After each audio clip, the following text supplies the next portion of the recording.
अनाथ बेटा। रूपा और शेखर सरिता विहार में रहते हैं। वो अपनी जिंदगी में बेहद खुश होते हैं। दोनों का शौर्य नाम का एक बेटा भी होता है, जिस पर दोनों ही अपनी जान छिड़कते हैं। शेखर, अब तो आप शौर्य को अपनी गोद से नीचे उतार दीजिए, उसके सोने का टाइम हो रहा है। नहीं रूपा, इसे मेरे पास ही रहने दो प्लीज। मैं थोड़ी देर में इसे बिस्तर में सुला दूंगा। लेकिन कल सुबह आपकी ऑफिस में मीटिंग भी तो है ना, और इसके लिए आपको कल जल्दी भी तो निकलना होगा। जाइए, आप भी जाकर सो जाइए। क्या यार, अभी तो मेरी गोद में आया था मेरा बेटा और तुम उसे लेकर जा रही हो। बाद में कर लेना अपने बेटे से प्यार, अभी जाकर सो जाइए। रूपा शेखर से शौर्य को ले रही होती है कि तभी शौर्य रोने लगता है। शौर्य को रोता देखकर रूपा उसे फिर से शेखर को थमा देती है। आपका बेटा ना एक नंबर का नौटंकी है, बिल्कुल आप पर गया है वो। साफ बोलो ना, तुम्हें जलन होती है हम दोनों बाप बेटे का प्यार देखकर। पहले बड़ा तो होने दो तुम शौर्य को, फिर देखना वो सबसे ज्यादा मुझे ही प्यार करेगा। देखते हैं। ऐसे ही दिन बीतते चले जाते हैं और एक दिन कैंसर की बीमारी के चलते रूपा की मौत हो जाती है। अब शौर्य 3 साल का हो चुका होता है, जिसके कारण उसकी दादी शेखर पर दूसरी शादी का दबाव बनाने लगती है। शेखर, शौर्य अभी बहुत छोटा है और उसे इस समय एक माँ के प्यार की बहुत जरूरत है। माँ, मुझे दूसरी शादी नहीं करनी। क्या पता जो दूसरी औरत आएगी वो मेरे बेटे को एक माँ का प्यार दे या ना दे। तो रूपा की छोटी बहन वैशाली से ही शादी क्यों नहीं कर लेता? वो तो शौर्य को एक माँ का प्यार पूरा दे सकती है ना। मैंने कहा ना माँ, मुझे दूसरी शादी नहीं करनी, और अपनी ही पत्नी के बहन से तो हरगिज नहीं। ऊपर से अगर रूपा देख रही होगी तो वो क्या सोचेगी? अपने लिए ना सही, लेकिन तुझे शौर्य के लिए तो शादी करनी ही पड़ेगी ना बेटा। शेखर कुछ कहता उससे पहले ही अंजुमन उसे रूपा की कसम दे देती है, जिसके आगे मजबूर होकर शेखर शादी के लिए हामी भर देता है। देखो वैशाली, मैंने तुमसे शादी सिर्फ अपने बच्चे के लिए की है। मैं चाहता हूं कि तुम उसे एक माँ का भरपूर प्यार दो। शौर्य, आपके साथ साथ मेरा भी कुछ लगता है। अगर आप मुझसे शादी नहीं भी करते तब भी मेरा प्यार शौर्य के लिए कभी कम या ज्यादा नहीं होता। शादी के कुछ दिनों बाद ही शेखर की माँ की भी मौत हो जाती है। वैशाली शौर्य को एक माँ से भी बढ़कर प्यार देती है।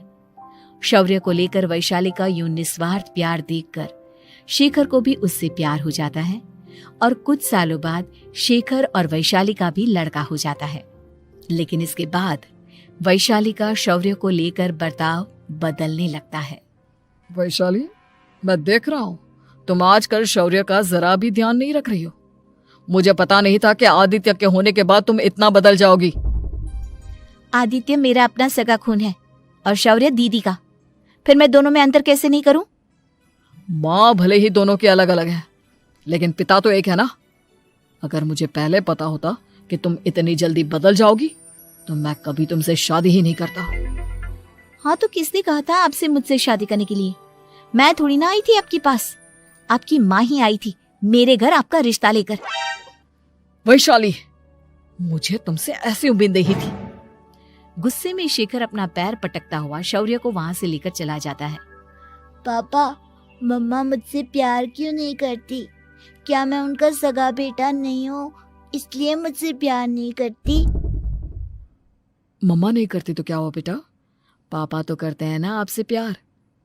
कुछ दिनों के बाद, आज तुझे खाना पीना कुछ नहीं मिलेगा, चल चुपचाप से अपने रूम में जाकर सो जा।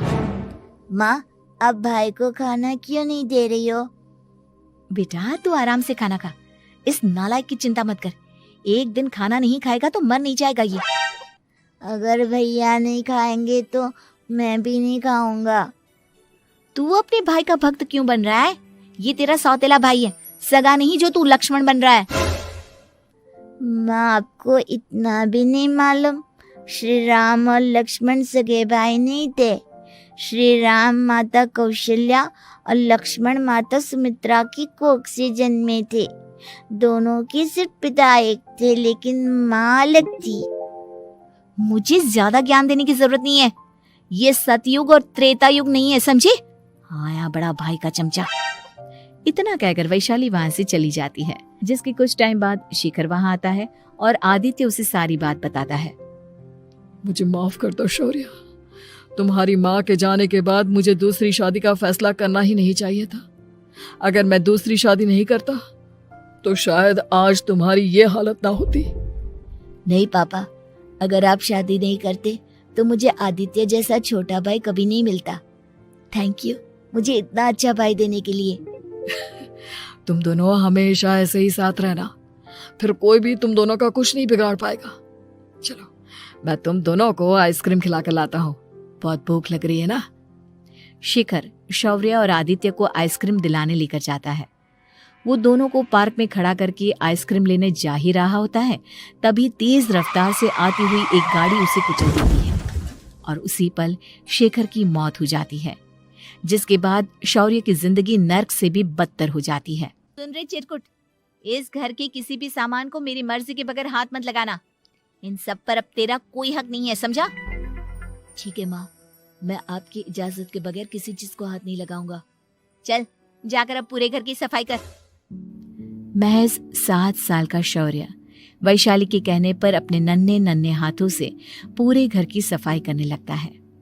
ऐसे ही दिन बीतने लगते हैं, लेकिन मासी से माँ बनी वैशाली को उस मासूम से बच्चे पर जरा भी तरस नहीं आता। क्यों शौर्य, ये घर में इतनी गंदगी कैसे हो रही है? ढंग से सफाई नहीं की है क्या तूने?